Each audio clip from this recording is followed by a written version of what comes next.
नमस्कार, मी सारिका या चॅनलवर तुमचे खूप खूप स्वागत करते। आज मी ना आलू मटरची मस्त चमचमीत भाजी करते, खूप छान लागते। तुम्ही एकदा बघा करून।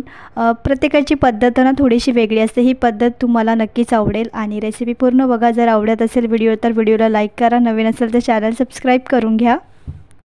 चला तर मग सुरुवात करूया आपण आता।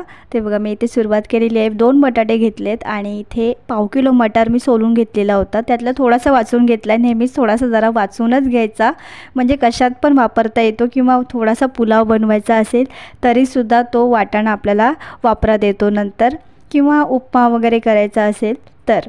हे बघा इथे मी सोललेले हिरवे वाटाणे घेतलेत, म्हणजे जे आपले ओले वाटाणे ते घेतलेले आहे। 2 बटाटे घेतले, चिरून घेतले, चांगले थोडे मोठे मोठे कापून घेतले। आणि कांदा बघा असा 2 घ्यायचा आणि निमुळत्या भागाने अर्धा कापायचा, मग पूर्ण उभा चिरून घ्यायचा। जास्त होतो आणि पटकन तेलामध्ये शिजतो सुद्धा।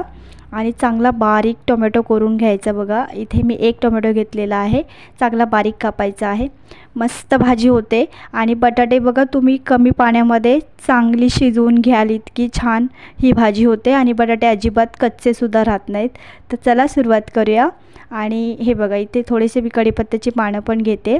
तर फोडणीला आता मी सुरुवात करते। मी इथे नॉनस्टिकची कढई ठेवून घेतलेली आहे बघा, त्याच्यामध्ये थोडंसं तेल घालते, अगदी थोडंसं। आणि थोडं तेल घातलं तर चांगलं गरम करून घेतलं। थोडंसं जिरं घालणार आहे, याच्यामध्ये पाव चमचा जिरं घातलेलं आहे। आता तुम्हाला याच्यामध्ये जर मोहरी घालायची असेल तर तुम्ही घालू शकता, पण थोडीशी चव बदलते त्याची, तुम्ही बघा ट्राय करून। तर मी इथे मोहरी नाही घातलेली आहे।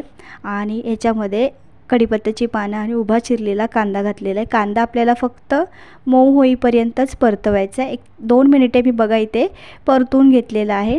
आणि बटाटे जे मी कापून ठेवले ते पाण्यामध्ये ते घालायचे। कांदा आणि बटाटा आपल्याला सोबत शिजवून घ्यायचं आहे, म्हणजे त्याने काय होतं जास्त पाणी लागत नाही भाजीला, आणि जे काही आपण मसाले घालतो ना त्याने भाजीची चव व्यवस्थित चांगली आणि तशीच राहते।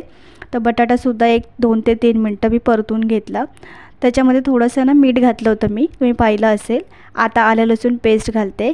आलं लसूण पेस्टसुद्धा याच्यामध्ये आपल्याला परतवायची, म्हणजे बटाट्यांना चांगली अशी चव येते त्याने। मी विसरलेली नाही आहे, पण मी मुद्दामच नंतर घातलेली आहे ती आलं लसूण पेस्ट।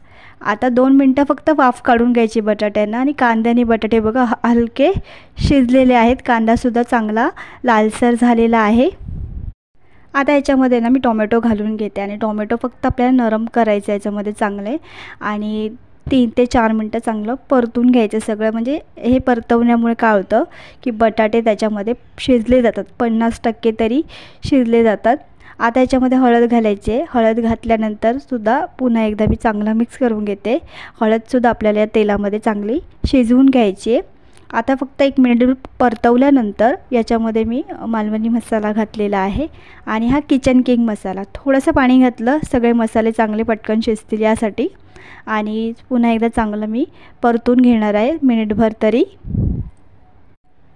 मसाले चांगले बघा शिजून घेतले, रंगही सुरेख आलेला आहे। आता याच्यामध्ये ना सगळे मटार घालून घ्यायचे आपल्याला। आणि मटार जरा नंतरच घालायचं, आधी घालायचं नाही तर नंतर ते सुरकुत्या पडल्यासारखे होतात आणि जास्त शिजला जातो, त्यामुळे काय होतं ती भाजी व्यवस्थित खायला लागत नाही। तर मटार घातल्यानंतर फक्त थोडा वेळ परतून घ्यायचं आणि झाकण ठेवून द्यायचं, गॅस पूर्ण बारीक करून घ्यायचा। आता मी बघा त्याच्यावर आहे ना वाटीभर पाणी घालते, फक्त वाटीभर। पाणी गरम झालं की त्याच्यामध्ये सगळं हे पाणी भाजीमध्ये ओतून घ्यायचं, आणि मीडियम गॅसवर फक्त 5 मिनिटे ही भाजी शिजवून घ्यायची। बघा मस्त होते, आणि तुम्ही एकदा करूनच बघा। बटाटे असे अख्खे राहतात पण मस्त चांगले शिजलेले असतात। आता चवीपुरतं मीठ पूर्ण मी ते घालून घेते आणि शिजायला ठेवते ही भाजी। हलकं मिक्स करून घ्यायचं आहे मीठ घातल्यानंतर। झाकण ठेवायचं आहे। हे बघा झाकण ठेवून घेते आणि गॅस बंद केलेला आहे। 5 मिनिटं झाली आहेत बघा, आणि मस्त अशी भाजी आपली तयार आहे आलू मटरची। हलकी ओली ठेवायची, खायला खूप मस्त लागते। नंतर ती थोडी सुकते पण, कारण थंड होते त्यानंतर सुकते थोडीशी, तर थोडीशी ओलीच ठेवायची। आणि तुम्हाला जर पातळ करायची असेल तर वाटण लावून तुम्ही पातळ करू शकता भाजी, पण थोडी हलकी सुकी करत असेल तर थोडी ओली ठेवायची। बटाटा पण शिजलेला आहे। थोडीशी मी याच्यामध्ये कसुरी मेथी घालणार आहे आणि बारीक चिरलेली कोथिंबीर घालायची। भाजी इथे तयार आहे। गॅस बंद करून घेते। मस्त अशी चमचमीत आलू मटरची भाजी तयार आहे। तुम्हाला कशी वाटली रेसिपी? आवडली असेल तर व्हिडिओला लाईक करा। चॅनलवर जर नवीन असाल तर चॅनल सबस्क्राईब करून घ्या, म्हणजेच तुम्हाला माझे असे साधे साधे स्वयंपाकाचे व्हिडिओ बघायला मिळतील आणि खूप छान छान रेसिपीज मी दाखवते। धन्यवाद।